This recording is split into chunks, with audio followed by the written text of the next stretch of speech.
Welcome to my Indian colours Jeevanarekha. Jeevanarekha కార్యక్రమంలో ప్రతినిత్యం అనేక సమస్యలు, ఆరోగ్య సమస్యలు, అలాగే దీనికి సంబంధించిన చికిత్సా విధానాల గురించి ప్రతినిత్యం మనం తెలుసుకుంటూనే ఉన్నాం. ఈ రోజు జీవనరేఖ కార్యక్రమంలో కిడ్నీలో వచ్చే సమస్యల గురించి తెలుసుకోబోతున్నాం. దీనికి సంబంధించి మనతో మాట్లాడడానికి ప్రొఫెసర్ హెచ్ఓడి డాక్టర్ శ్రీభూషణ్ రాజు గారు మనతో ఉన్నారు. ఆయన అడిగి మరిన్ని వివరాలు తెలుసుకుందాం. నమస్తే డాక్టర్ గారు. నమస్తే అమ్మ. ఫస్ట్ ఆఫ్ ఆల్ కిడ్నీకి సంబంధించి ఇప్పటి వరకు కిడ్నీకి సంబంధించి కొన్ని రోగాల గురించి మనం మాట్లాడుకున్నాం, ఎలాంటి జబ్బులు వస్తాయనేది. ప్రముఖంగా కిడ్నీలో కూడా అనేక సమస్యలు వస్తాయని తెలుసుకుంటున్నాం. ఆ కిడ్నీలో వచ్చే సమస్యలు ఏంటి, అలాగే చికిత్సా విధానం ఏ విధంగా ఉంటుందంటారు? కిడ్నీ జబ్బులు మనకి ప్రధానంగా శరీరం లోపల వచ్చే శరీరం మొత్తానికి వచ్చే కొన్ని జబ్బులు ఉంటాయి. లైక్ డయాబెటీస్ అనుకోవచ్చు, బీపీ అనుకోవచ్చు. ఇటువంటి వాటి ద్వారా కొన్ని ప్రత్యేకంగా కిడ్నీలు పాడైపోయే అవకాశం ఉంటుంది. కేవలం కిడ్నీ ఒకటే పాడవదు, అక్కడ శరీరంలోని బోల్డెన్ అవయవాలు పాడైపోతుంటాయి. ఉదాహరణకి షుగర్ తీసుకుంటే షుగర్ వల్ల కిడ్నీలతో పాటుగా గుండె పాడవుతుంది, కళ్ళు పాడితే కళ్ళు రెటినోపతి అంటాము, కాళ్ళకి వెళ్ళే చేతులకు వెళ్ళే నరాలు పాడవుతాయి, రక్తనాళాలు పాడవుతుంది, మెదడులో రక్తనాళాలు పాడైపోయి స్ట్రోక్ వస్తుంది. ఇలా షుగర్ కేవలం ఒక అవయవాన్ని కాకుండా చాలా అవయవాలను పాడు చేస్తుంటుంది. అలా పాడు చేసిన అవయవాల్లో కిడ్నీ కూడా ఒకటి. కాబట్టి కిడ్నీ ఎఫెక్ట్ అయినప్పుడు డయాబెటీస్ కూడా దాని డయాబెటిక్ నెఫ్రోపతి అంటాము, దానివల్ల కిడ్నీ పాడవుతుంది.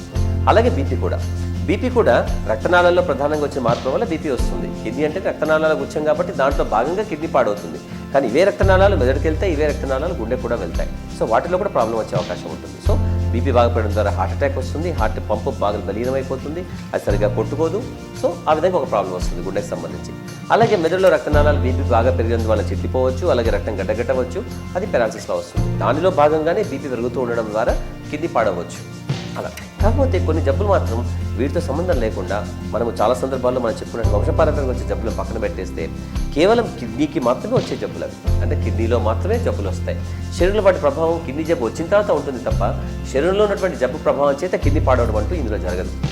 కిడ్నీ పాడైపోయినప్పుడు దాని ప్రభావం శరీరం మీద పడి శరీరాన్ని పాడు చేస్తుంది. కానీ ఆల్రెడీ ఏదో ఒక జబ్బు చేత పాడైపోయినటువంటి శరీరంలో కిడ్నీ ఒక భాగంగా పాడవడం అనేది జరగదు.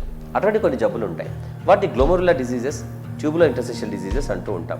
ఏమిటి glomerular diseases, tubular interstitial diseases? Kidney యొక్క ఆకారాన్ని మనం ఏంగా తీసుకుంటే దాని యొక్క ఫిల్టర్స్ ఉంటాయి. ఆ ఫిల్టర్స్ని గ్లోమెరులై అంటూ ఉంటాం. అలాగే గ్లోమెరులై అంటే కూడా ఒక గుచ్చంలా ఉండి అలా ఫిల్టర్ అయినటువంటి మూత్రం అంతా కూడా, మూత్రం అంటే ఏమిటి? నథింగ్ బట్ వాటర్ అండ్ చెడు పదార్థాలు. అంటే మంచినీళ్ళతో ఆ చెడు పదార్థాలు మన శరీరానికి అవసరం చెడు పదార్థాలను మూత్రంలోకి పంపిస్తూ ఉన్నప్పుడు ఆ మూత్రం అంతా బయటకు వచ్చి ఫిల్టర్ అయిన తర్వాత బయటకు వస్తూ ఉండాలి. సూక్ష్మాతి సూక్ష్మమైన మూత్రనాళికల ద్వారా ఇదంతా కూడా వస్తూ ఉంటుంది. అయితే ఫిల్టర్ అయిపోయిన తర్వాత నువ్వు మూత్రనాళికల ద్వారా వస్తూ ఉండాలి. ఇందులో కూడా కొన్ని ప్రత్యేకమైనటువంటి ప్రయోగం జరుగుతూ ఉంటుంది. ఇక్కడ కూడా మనకు కావాల్సింది మనకి ఎక్కువ తిరిగి తీసుకోబడుతుంది. పొరపాటున ఫిల్టర్ అయినా కూడా పొరపాటున ఫిల్టర్ కానివి తిరిగి మళ్ళీ బయట పంపించేయగలరు. ఇక్కడ జరుగుతూ ఉంటుంది. ఈ ట్యూబ్స్ కూడా చాలా ఇంపార్టెంట్గా ఉంటాయి మన శరీరంలో. అయితే ఈ ట్యూబ్కి మధ్య ఒక ప్రదేశం ఉంటుంది, దాన్ని ఇంటర్స్టిషియం అంటాం. అయితే జబ్బులు వీటిలో ఎక్కడైనా రావచ్చు. ఆ ఫిల్టర్లో రావచ్చు. ఆ ఫిల్టర్స్ మన పరిభాషలో వాటిని గ్లోమెరులై అంటూ ఉంటాం. సో గ్లోమెరులర్ డిసీజెస్ అంటాం ఆ ఫిల్టర్లలో జబ్బు వచ్చినప్పుడు.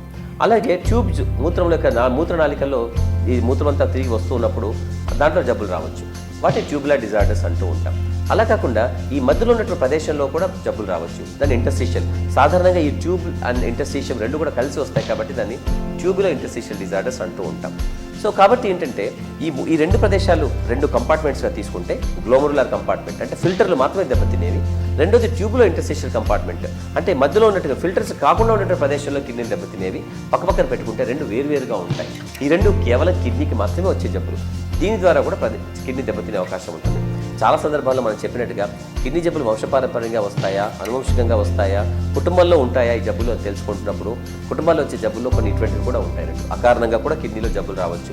అకారణంగా కిడ్నీ జబ్బులు వచ్చేవి కిడ్నీలో మాత్రం వచ్చే జబ్బుల్ని మనము ఈ glomerular and tubular interstitial disease అంటూ ఉంటాం. ఈ glomerular disease, tubular interstitial disease వేరువేరుగా ఉంటాయి. గ్లోమెరులర్ డిసీజ్ని యాక్చువల్గా మనము బయాప్సీ చేసుకొని అంటే కిడ్నీలోంచి చిన్న ముక్క తీసుకొని మైక్రోస్కోప్లో చూసి ఇది ఎందువల్ల ప్రాబ్లం వస్తుంది, ఇది ఎందుకో దేనివల్ల వచ్చిందని చెప్పి తెలుసుకోవడానికి మనకు వీలవుతుంది. దానికి మన పేరు కూడా పెట్టగలుగుతాం.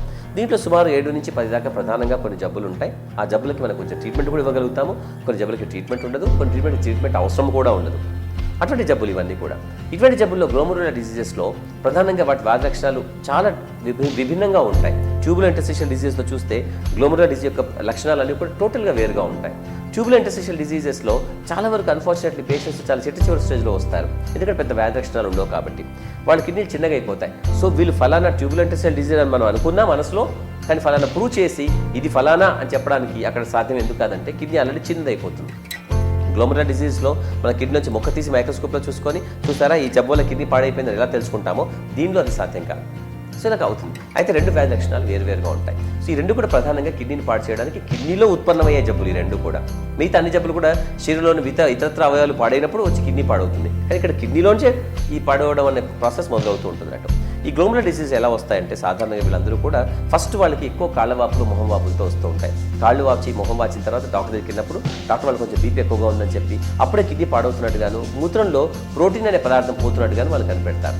సో మూత్రంలో ప్రోటీన్ ఎక్కువగా పోతున్నటువంటి వారిలో ఎక్కువగా ఈ గ్లోమరులర్ డిసీజ్ ఎక్కువగా ఉంటాయి. సాధారణంగా వాళ్ళకి 2 లేదా 3 గ్రాములు అంతకంటే ఎక్కువగా మూత్రంలో ప్రోటీన్ పోతూ ఉంటుంది. కిడ్నీ సైజ్ మంచిగా మెయింటైన్ అవుతూ ఉంటుంది. అన్లెస్ వాళ్ళు చాలా చిట్ట చివరి స్టేజ్లో అంటే ఆ జబ్బును నిర్లక్ష్యం చేసి చిట్ట చివరి స్టేజ్లో వస్తే తప్ప సాధారణంగా కిడ్నీ సైజ్ మంచిగా ఉంటుంది. సో అలా అయిపోతుంది. సో సాధారణంగా ఎలా ఉంటారంటే వీళ్ళంతా కూడా కాళ్ళవాపుల ద్వారా వస్తారు, బీపీ పెరిగి వస్తారు. సో వాళ్ళ కిడ్నీ సైజ్ ఇంకా మంచిగా ఉంటుంది, క్రియాటిన్ కొంచెం దెబ్బతిని ఉంటుంది, మూత్రంలో ప్రోటీన్ పోతూ ఉంటుంది. సో ఒళ్ళంతా వాచిపోయి మొదటిసారిగా వారి వ్యాధి లక్షణాల్లో ఒళ్ళంతా వాచిపోయినట్టుగా ఉంటే వారికి బహుశా గ్లోమరులర్ డిసీజ్ ఉందేమని చెప్పి మనం అనుకుంటూ ఉంటాం. అయితే ఎందుకు తెలుసుకోవాలి మనం ఈ రెండింటి మధ్యన అన్నది మళ్ళీ నేను చెప్తాను. ట్యూబులర్ ఇంటెస్టైనల్ డిసీజెస్ మాత్రం అలా ఉండదు. వాడు చాలా డ్రైగా ఉంటారు, అంటే మొత్తం వాచిపోయినట్టుగా ఎక్కడ ఉండదు. వారి శరీరంలో ఉప్పు పేరుకుపోవడం, నీరు పేరుకుపోవడం అంటూ సాధారణంగా జరగదు. కాబట్టి వాళ్ళకి బీపీ కూడా పెద్దగా ఉండదు. సో చాలా మామూలుగా ఉంటుంటారు. కొంచెంగా శరీరంలో వ్యాధి లక్షణాలు వచ్చేసిన తర్వాత వాళ్ళు నెగ్లెక్ట్ చేయడం జరుగుతుంది. ఎందుకంటే పెద్ద జబ్బు లక్షణాలు ఉండవు కాబట్టి వాళ్ళు దాన్ని గుర్తించే అవకాశం ఉండదు. అలా నెమ్మదిగా కిడ్నీ జబ్బు వెళ్ళి కిడ్నీలు పూర్తిగా కుచించిపోయి చిన్నగా అయిపోయిన తర్వాత ఒకానొక సందర్భంలో ఇంకేదో కారణం చేత ఒక్కసారిగా పాడవుతున్నప్పుడు కిడ్నీ ఒక్కసారిగా పాడైపోయి అప్పుడు వాళ్ళు బయటపడతారు. గ్లోమరులర్ డిసీజ్ వాళ్ళు చాలా తొందరగా బయటపడతారు. ఎందుకంటే వాళ్ళ కాళ్ళకి ఇచ్చే మొహానికి వాచినట్టుగా వస్తుంది కాబట్టి. ట్యూబులర్ ఇంటెస్టైనల్ డిసీజ్ వాళ్ళు చాలా తొందరగా బయటపడతారు, వాళ్ళు చాలా ఆలస్యంగా బయటపడతారు. నిజానికి ట్యూబులర్ ఇంటెస్టైనల్ వాళ్ళు బయటపడ్డారు అనుకుంటే వాళ్ళకి ఆల్రెడీ కిడ్నీ చాలా పెద్ద మొత్తంలో పాడైపోయినట్టు, చాలా స్లోగా నిశ్శబ్దంగా పాడవుతూ ఉంటుంది. ఈ గ్లోమరులర్ డిసీజ్ మాత్రం తొందరగా పాడవుతుంది, చాలా తొందరగా తెలుస్తుంది, తొందరగా పాడవుతుంది. అయితే ఇక్కడ ఏంటంటే దానికి ట్రీట్మెంట్ ఉంటుంది మంచిగా. దానికి కొన్ని ప్రత్యేకమైనటువంటి పదార్థాలు, మందులు ఉంటాయి. వాటి మందులు తీసుకుంటే ఆ జబ్బు లక్షణాలు తగ్గించవచ్చు. ముఖ్యంగా ప్రోటీన్ మూత్రంలో పోతున్నటువంటి ఈ క్వాంటిటీ ఏదైతే ఉందో తగ్గించవచ్చు. నిజానికి మనిషి జీవితంలో ఎటువంటి జబ్బు చేతనైనా మూత్రంలో ప్రోటీన్ చాలా పెద్ద మొత్తంలో పోతుంటే అది కిడ్నీ ఆరోగ్యంగా లేదని చెప్పి, ఎంత పెద్ద మొత్తంలో పోతే అంత ఎక్కువగా కిడ్నీ పాడయ్యే అవకాశం ఉంటుందని. ఇంకోటి ఏంటంటే ఎంత ఎక్కువ కాలం మూత్రంలో ప్రోటీన్ పోతుంటే కూడా అంత తొందరగాను పెద్ద మొత్తంలో పాడైపోయే అవకాశం కిడ్నీకి ఉంటుంది. సో కాబట్టి మూత్రంలో పెద్ద మొత్తంలో ప్రోటీన్ పోవడం అంటే 2 గ్రాములు, 3 గ్రాములు, 5 గ్రాములు, 6 గ్రాములు పోతుంటే కిడ్నీ మంచిది కాదు. అలాగే ప్రోటీన్ నార్మలైజ్ చేయడం మందుల వల్ల సాధ్యం కానప్పుడు ఒక 1.5 year 1.5 year దాటిన తర్వాత కూడా క్రియాటినిన్ అలాగే పెరుగుతూ ఉంటుంది, మూత్రంలో ప్రోటీన్ పెరుగుతూ ఉంటుంది. అలా వెళ్ళిన వాళ్ళు చాలా వేగంగా కిడ్నీ పాడు చేసుకుంటారు. మనం ఇచ్చే మందులతో కూడా వాళ్ళు రెస్పాండ్ అవ్వరు. అయితే ప్రత్యేకంగా వీటి కోసం కొన్ని ప్రత్యేకమైన మందులు ఉంటాయి. వాటిలో ప్రధానమైనటువంటి మందుల్లో మనకి స్టీరాయిడ్స్ ఉంటాయి, అలాగే మైకోఫిన్లెట్ అంటూ, టాక్రోలిమస్ అంటూ, అజాథాప్రిన్ అంటూ ఇలాంటి రకరకాల మందులు గ్లోమరులర్ డిసీజ్ మనం వాడుతూ ఉంటాం.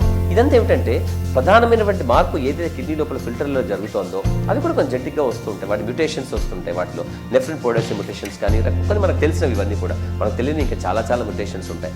వాటి ఆధారంగా కిడ్నీ లోపల ఫిల్టర్స్ ఏదైతే ఉంటాయో వాటి యొక్క పొరలు చాలా మెత్తగా అయిపోయి సున్నితంగా అయిపోయి వాటి ఉన్నటువంటి రంధ్రాలు ఎలా ఉంటాయో వెడల్పుగా జరిగిపోతాయి. కాబట్టి అప్పుడు చాలా ఈజీగా రక్తంలో ఉండాల్సిన పదార్థం జారి మూత్రంలోకి స్కిప్ అయిపోతూ ఉంటుంది అన్నట్టు. అది అక్కడ జరిగే కాన్సెప్ట్. కాబట్టి ఇది చాలా నిశ్శబ్దంగా ఏమీ జరగదు. ఏదైతే డిస్ట్రక్టివ్ ప్రాసెస్ మొదలవ్వడానికి ఇప్పుడు పెద్ద ప్రోగ్రామ్ ఉంటుందో అది చాలా ఏళ్లుగా జరుగుతూ ఉంటుంది.